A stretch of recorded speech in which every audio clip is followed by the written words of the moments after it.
So this is an ultimate internet system. This is not for everybody. No, so the big challenge is that you have...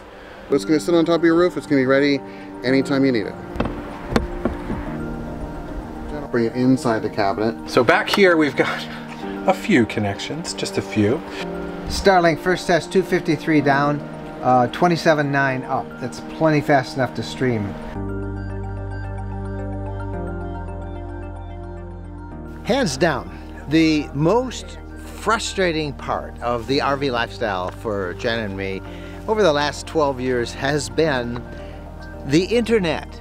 Now, many of you know this is our business. We travel around and we write books, and we do a blog, and we do a podcast, and we do YouTube videos. And our whole thing is about the RV lifestyle. And when we're on the road, particularly when we are in the middle of the wilderness like we are right now, having reliable internet has been a real challenge. Many of the files for the YouTube videos that I send up are 6 gigabytes, 7 gigabytes long, and it takes hours and hours at cellular connections, which we've been using. In fact, there's been some trips that we've had to actually cut short, or we've had to break camp and go in and find a town with 5G service at least, or faster internet. So I've tried a lot of different solutions over the years, and some have worked, some have not worked.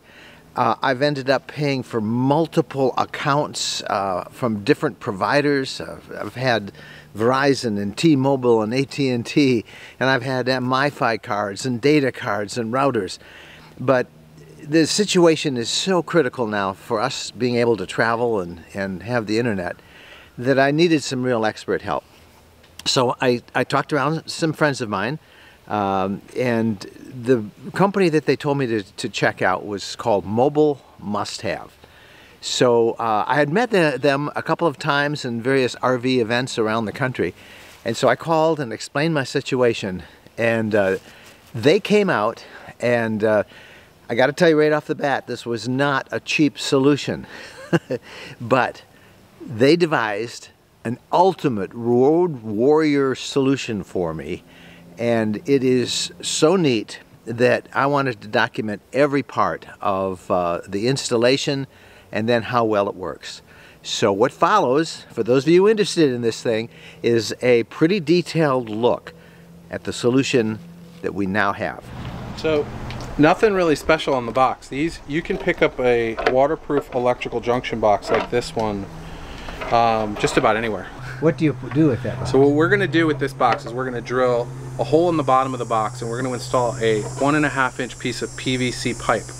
That PVC pipe is going to go down from the roof into the cabinet, and that's going to give us a raceway or a chaseway for wires that we can install for all the antennas that are going to come down. So we're talking about power, and we're measuring a couple things. So we're looking at where's the cable's going to come in from the roof so that it's minimalistic and it looks nice and logically looks and functions well. So we're going to mount the antenna up on the roof, bring it inside the cabinet, and then figuring out really how deep are the walls, where is that going to come down. Now from a power situation, we're trying to find a 12-volt source. You really only need... What's for the 12-volt? The 12-volt will power your PepLink system, and then you're going to need AC power for the Starlink. You're going to have your radio, which is 12-volt. You have your TV, which is AC power. So this is a great spot to kind of have all the power. And we usually see that with entertainment systems. They've got everything you need. So yeah, we like to measure the holes from the inside out. Remember to account for the thickness of the walls. Usually in an RV, it's unlike a house. It's usually a 3-inch thick wall, but you can always check at the door jamb. But then when we go outside, we're going to be measuring from the outside. So we're going to add that 3 inches to our outer number if we're measuring on the inside. Whatever you say. Someone will know. Someone will figure it out. So,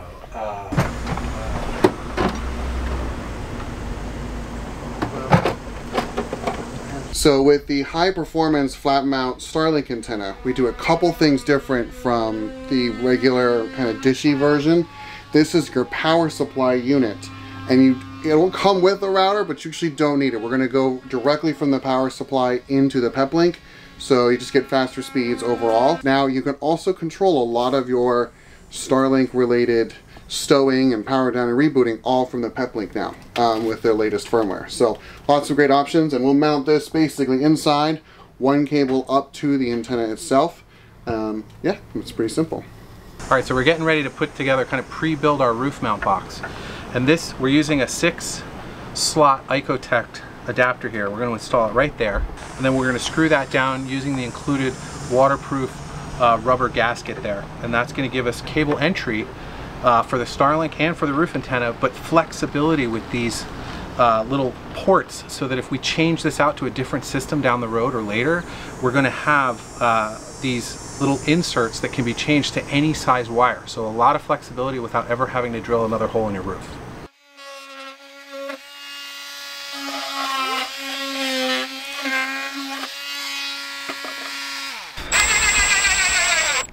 So you can see here, this will come right off. And I've got these slots here for inserts, and they come in all different sizes, including in blanks. We could just stick that right there, boom. Now we've got the ability to put that wire through. Now you may ask, well, what about the big head on the Starlink cable? How do I get that through that little hole? Well, all of these are actually split grommets. As you can see there, they're split with a hole. So you've got a lot of options and a lot of choices to get any wire you want in. All right, so we're prepping our box here. We've got 8 wire slots here. These are 5mm for that antenna. So we've got, this is basically going to be one of the 5G modems. This will be the second 5G modem. We've got 2 more over here. This is going to be our Wi-Fi for picking up campground Wi-Fi and also broadcasting outside of the coach. This is a 3, which is for our GPS. And then this is going to be our Starlink fixed mount dish, 8mm. That wire is going to come in, and then we've got a blank up here for expansion later. Once we get up on the roof, we'll put all the wires through, then we'll close it all up, and then tighten that nice and tight, and that'll seal everything up and make it waterproof. Oh, it worked.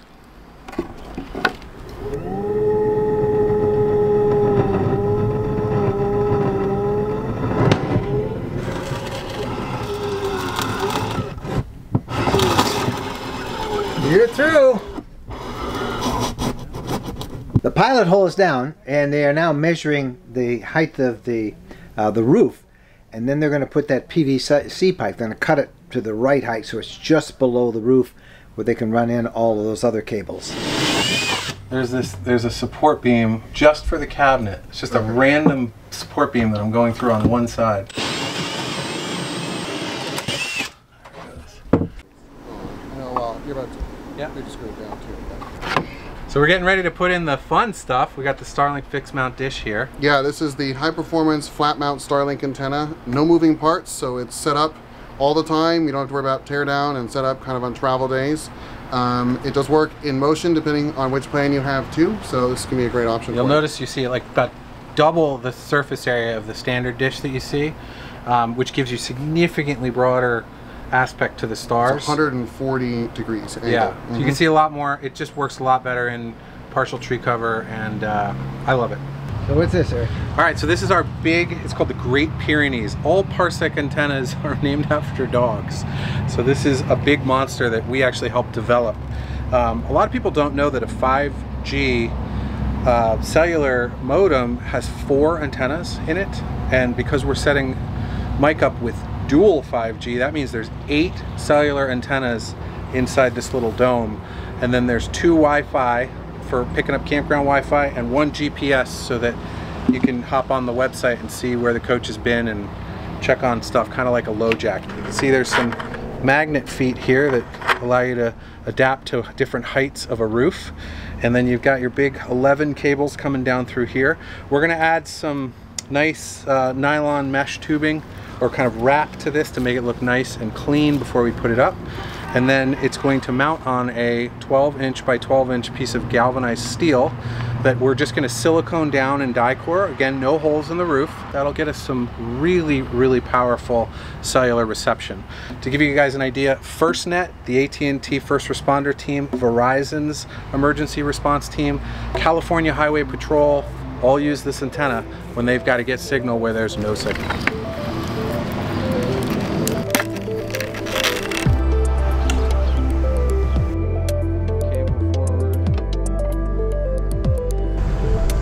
good. Okay, so we did a lot of thinking about the best placement for the Starlink mount. Looking at his roof, we're on a pitch as it goes down, as some of the fifth wheels you'll see. It's flat up here at the top. So we're trying to get it to where it's in a flat spot, and you'll have water run off the way it's designed. This is a nice place. It's in between two vents. It's out of the way. And then it's dead center and flat. So that's what we're gonna go with. So let's get started. We'll apply some die core down below, and then we'll screw right through the die core and then apply die core up on top of it as well. That ensures that we get die core into the screw holes and that we cover the tops as well to prevent any water from coming in. There she goes. Give that a nice healthy dollop, 4 dollops.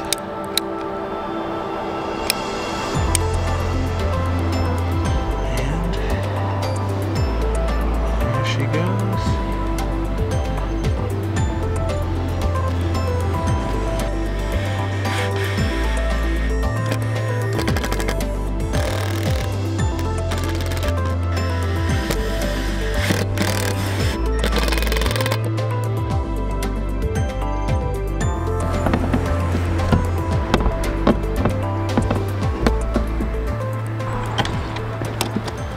So Andy's doing my least favorite job. There are 4 Allen bolts that come with the kit. 2 you can pre-install here because it slots in, and then the last 2 at the back lock it up. We're gonna hand tighten everything right now, get the wiring all done, make sure all of our lengths and everything work, and we'll come around one last time and tighten everything up. Here we are. I didn't have to do that. All right, guys. So I actually just pushed our Starlink wire up through the bottom here so you can see that. But as you can see here, our conduit is sitting here nicely. When we place this down, we're going to die core around this pipe, place the box down. We'll run the wire through, obviously, and give it a nice bunch of die core here and around these screw holes. We've got 4 screw holes here that are going to hold the box down.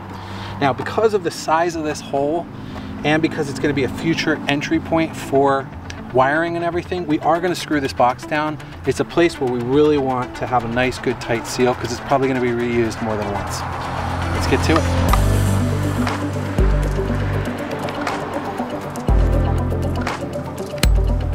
There.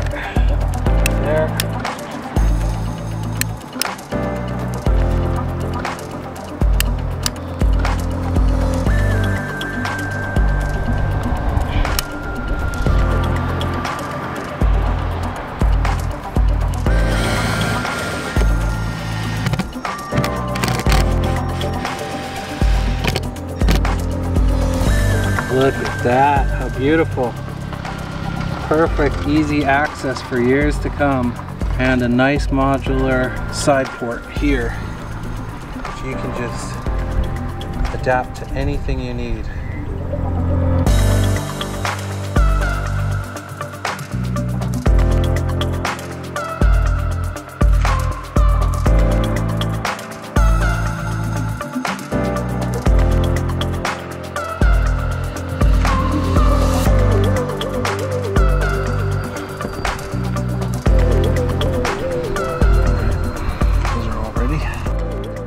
So we're done with the roof install. We'll just do a quick kind of final couple pictures here and there. So we've got the Starlink flat mount antenna done.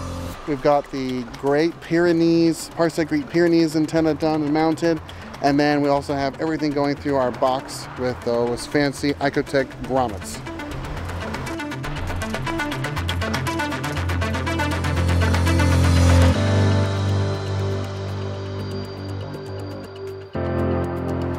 Go down and finish inside. Yeah, let's plug everything in. We've got all our antenna wires here coming up through the roof, as you can see, and they're coming down nice. We've got our pipe here, and then we drilled a small hole on the side of this cabinet because we noticed that the factory actually made some space about that big to go down this wall where they ran their factory wires. So that's how we were able to run to the power right over the TV for the Starlink. And that's also where we're going to run our 12 volts to run the PepLink. Now the reason why we want to run the PepLink on 12 volts is so that if your inverter is ever off, your internet won't go down. It's a little more efficient, uses a little bit less power, and saves you one of those big bricks that you got to plug in and use up a plug. So 12 volts is always nice if you can find it. So back here we've got a few connections, just a few. There are 4 cellular connections for modem 1. That's your first cellular connection, which for Mike will probably be Verizon. Then we have 4 cellular connections for modem 2, which I think for you is going to be T-Mobile. GPS is up here. And then we have our 2 Wi-Fis on the ends. Starlink first test 253 down, 27.9 up. That's plenty fast enough to stream. Let's run it again. Yeah. Here we go.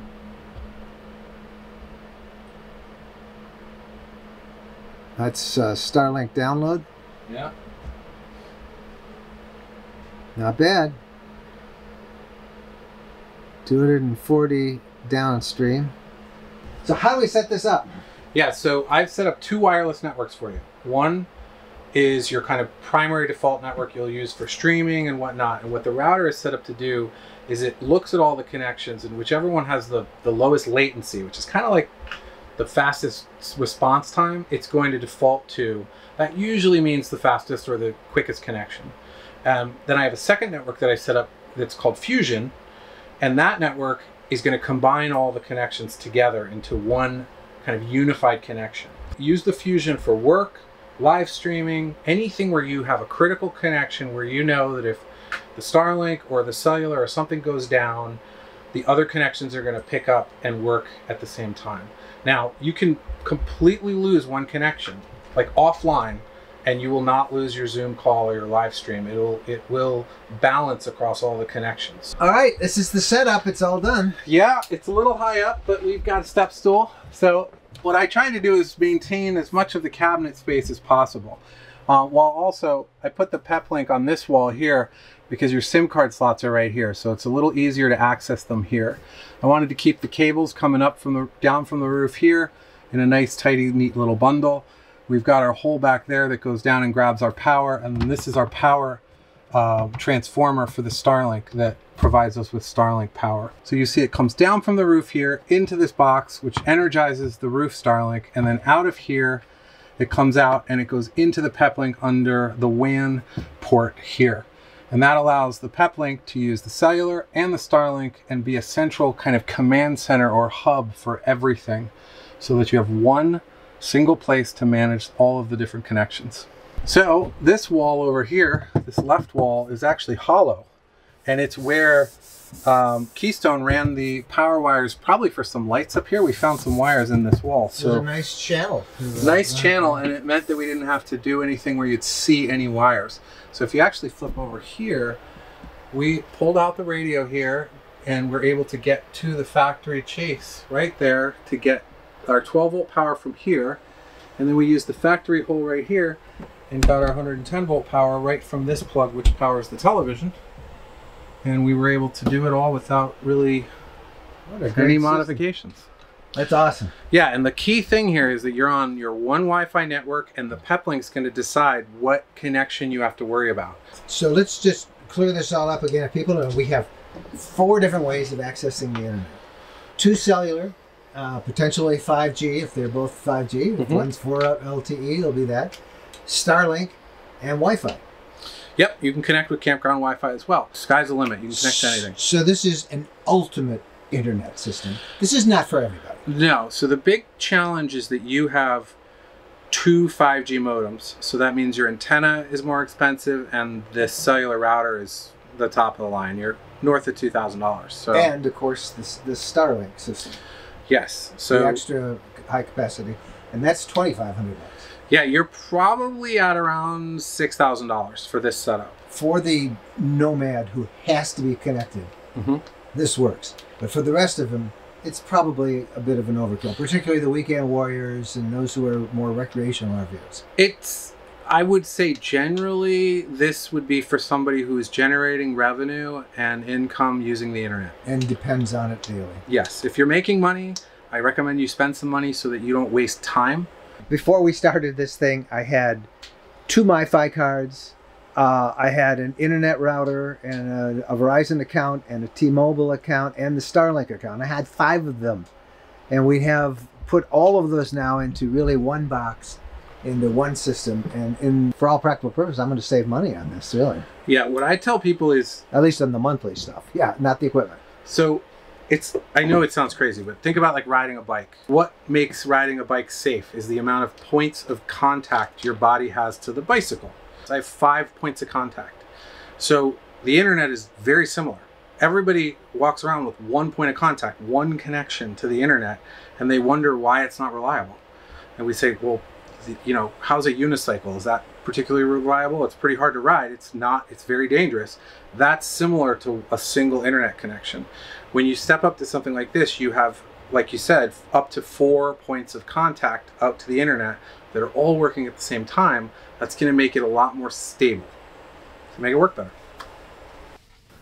Okay, so how does it work? Well, we have had this installed now for about a month. We've been in 5 states. We've been in wilderness conditions. We've been in crowded campgrounds. We've had some tree coverage overhead over the satellite dish. And we've had places where there'd be normally marginal cell coverage. But the antenna, the cellular antenna, and that high efficiency Starlink antenna have worked pretty good in all of those locations. Here are an assortment of speed tests that I have run around the country as we have tested this system out. And I have to say that the results have been pretty consistent. High download speeds, of course, but also surprisingly high and reliable upload speeds, so I can get those big files pushed out into the internet. We've been able to do our Ask Us Anything Sunday night live streams without any problems, without any dropped video, consistently every single week. So this Ultimate Road Warrior system that they designed for me truly has done all that they said it would and more. Again, it's not for everybody, but that's the system we have, and I'm sure you can find something a little less expensive if you check them out. We'll put a link. By the way, they're not sponsoring this video at all, and I pay for all my access here with this stuff. I bought that big satellite dish. This all came out of my pocket, and what I appreciate so much is their expertise in designing that system for me. So do us a favor. Subscribe to our videos if you haven't already. Just to hit that subscribe button. New videos come out every Saturday. And of course, we have live streams every Sunday night at 7 o'clock Eastern Time. I'm Mike Wendland. Thank you guys so much for watching.